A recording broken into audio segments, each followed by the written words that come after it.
ধুবুৰী লোকসভা সমষ্টিৰ অগপ বিজেপি মিত্ৰজোঁটৰ প্ৰাৰ্থী জাভেদ ইছলামৰ হৈ নিৰ্বাচনী প্ৰচাৰ চলালে ৰূপহীহাটৰ এটি অগপৰ সজাতি দলে। ৰূপহীহাট সমষ্টিৰ অসম গণ পৰিষদৰ যুৱ পৰিষদৰ সভাপতি ইদ্ৰিছ আলী আহমেদৰ নেতৃত্বত এটি দল গৈছিল ধুবুৰীলৈ।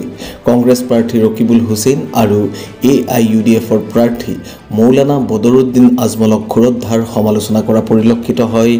এই নিৰ্বাচনী প্ৰচাৰ কাৰ্যত ইদ্ৰিছ আলী আহমেদৰ দ্বাৰা হয় মই মানে ৰূপহীহাট সমষ্টিৰ যুৱ পৰিষদৰ সভাপতি হিচাপে মোৰ এটা যুৱ পৰিষদৰ টিম লৈ মই ধুবুৰীলৈ আহিছোঁ আৰু ধুবুৰীত আহি আমাৰ NDAৰ প্ৰাৰ্থী আমাৰ অসম গণ পৰিষদৰ বিজেপিৰ সমৰ্থিত প্ৰাৰ্থী জাভেদ ইছলামৰ হৈ প্ৰচাৰ কাৰ্যত নামিছোঁ আৰু প্ৰচাৰ কাৰ্যত নামাৰ পিছত মই দেখিলোঁ আমাৰ এই ধুবুৰী লোকসভা সমষ্টিৰ যিখিনি অন্তৰ্গত ধুবুৰী জিলাত যিখিনি আমাৰ বিধানসভা সমষ্টি এনেকুৱা পিছপৰা অঞ্চল এনেকুৱা ধৰণৰ ৰাস্তা ঘাট এই মানুহখিনি আজি প্ৰায় 15-20 বছৰ ধৰি আমাৰ চৰকাৰৰ পক্ষত নাই।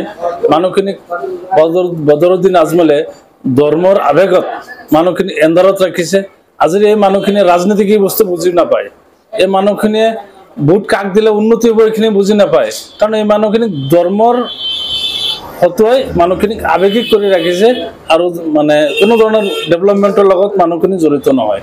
সেই মৰ্মে মই মোৰ সজাতি দলটো লৈ পেলাই প্ৰত্যেক গাঁৱে কোণে গৈ মই সোমাই পেলাই দেখিলোঁ মানুহখিনিয়ে আমাক অসম গণ পৰিষদ সমৰ্থন কৰিছে, ভোট দিব বুলি প্ৰতিশ্ৰুতিও দিছে, কিন্তু এটা আৱেগিক হিচাপে সিহঁতক কৈছে যিহেতৰ কোনো উন্নয়ন হোৱা নাই আৰু উন্নয়ন চৰকাৰ বৰ্তমান চৰকাৰৰ লগত মানুহখিনি থকাৰ ইচ্ছা আছে, কিন্তু আমি যিখিনি পাইছোঁ আৰু যিখিনি আমাৰ দলীয় নিয়ম নীতিৰ ভিতৰেদি আমি মানুহখিনিক ভোট বিচাৰিছোঁ আৰু ইনশাল্লাহ জাভেদ ইছলাম ধুবুৰী লোকসভা সমষ্টিত জয় হোৱাটো নিশ্চিত আৰু স্থানীয় প্ৰাৰ্থী। গতিকে এইবাৰ মানুহে নগাঁৱৰ পৰা অহা হোজাইৰ পৰা অহা মানুহক ভোট নিদিয়ে। নগাঁৱৰ পৰা আপোনালোকে জানে চামাগুৰিত মন্ত্ৰী হৈ থকাত কিমান উৎপাত কৰিছিলে, সেই মানুহজনে আজি ধুবুৰীত আহিছে। এই নিষ্পেষিত মানুহবিলাকে ভয় খায় এই মানুহবিলাকক দেখিলে। বদৰুদ্দিন আজমলক হুজুৰ বুলি সন্মান কৰে, কিন্তু তোৰ যিটো ৰাজনৈতিকভাৱে ধুবুৰীবাসী মানুহে আপোনাৰ যে প্ৰাক্তন মন্ত্ৰী ৰকিবুল হুছেইন তথা চামাগুৰি সমষ্টিৰ বৰ্তমান বিধায়ক তেখেত যে প্ৰাৰ্থী হৈছে, ধুবুৰীৰ মানুহে সেইখিনি অৱগত আছেনে? তেখেতৰ যে অনাগত দিনত যে 15 বছৰ শক্তিশালী মন্ত্ৰী আছিল, তাৰপিছত বৰ্তমানৰ চামাগুৰি বিধায়ক, চামাগুৰি সমষ্টি তথা ধৰ্মীয় সংখ্যালঘুৰ হৈ যে কোনো ধৰণৰ কাম কৰা নাই, মাত মাতা নাই, সেইটো বিষয়ে ধুবুৰীবাসী অৱগত আছেনে নাই? নিশ্চয় অৱগত আমি কৰিছোঁ আৰু অৱগত নিজে সিহঁতো আছে। চাওক, চামাগুৰি সমষ্টিত মন্ত্ৰী হৈ থকাৰ সময়ত মানুহখিনিক উন্নয়নৰ মুখত ঠেলি নিদি মানুহখিনিক এন্ধাৰৰ মুখলৈ ঠেলি দিছিলে। তেতিয়া গুণ্ডামি নানান ধৰণৰ প্ৰলোভন আমুক তামুক এইবিলাক কৰিহে মানুহৰ পৰা ভোট বিচাৰিছিলে। আৰু 15 বছৰ ৰাজত্ব কালত সংখ্যালঘু মানুহ যিমান আজি পিছপৰা হৈ আছে একমাত্ৰ যোগেৰে ৰকিবুল হুছেইন সংখ্যালঘু বিধায়ক মন্ত্ৰীসকল। আজিৰ এই আমাৰ মুছলিম মানুহখিনি সংখ্যালঘু মানুহখিনি ইমান নিষ্পেষিত মানুহ আৰু ইমান উন্নয়নৰ লগত মুখ নেদেখা মানুহ, কিন্তু একমাত্ৰ আমাৰ সংখ্যালঘু মন্ত্ৰী বিধায়কৰ মাজত হেড অফ দ্য বছ আছিল ৰকিবুল হুছেইন।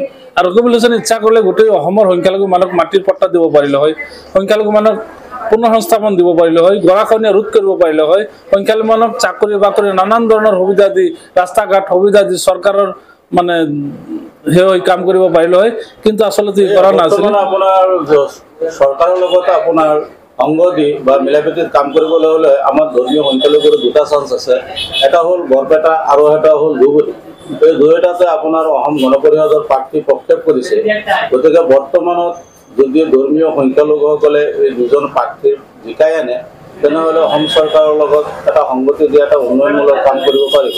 আৰু তাৰে আপুনি বিভিন্ন জেগাত ঘূৰিছে, প্ৰচাৰ কাৰ্য চলাইছে, বৰ্তমানত কেনেকুৱা পৰিস্থিতি আছে তাৰ পৰা উঠি আহিব নেকি আমাৰ এই অসম গণ পৰিষদৰ? হয়, মানুহৰ যি ধৰণৰ ভাৱমূৰ্তি দেখিছোঁ, মানুহৰ ভোট দিবলৈ আগ্ৰহী হৈ আছে।